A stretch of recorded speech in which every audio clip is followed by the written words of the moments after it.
شوفي حرف الراء شوي، شوفي مغبر يبي صاير يتعظم زين شوي. اي ما عليه ما عليه، حطي زين مو هذا موضوعنا. ها الحين نحط الملابس قبل الماي ولا الماي قبل الملابس؟ أمانة انت بس قبيني شوي. لحظة يا الكلية. شوفي هو يعني أمانة الماء لحظة شوي. صفحة الغسيل.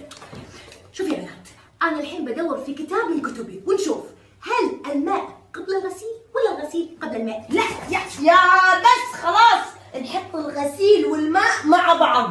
يا جماعة افتر راسي، الخرايط كلها تلخبطت عندي، ما لقيت صابون بس لقيت هذولي، ايش رايكم نغسل بهذولي؟ ما لقيتي صابونة الأيدي هذه زست اللي تنكفخ بالوي؟ ماكو عشو ماكو، بس هذولي حلوين هذول حلوين. ايش رايكم نسال ام علي؟ لا ام علي لا، ام هيما قالت ما نسال اي حد، اسفه، ولا نستشير اي حد، والهدوم لازم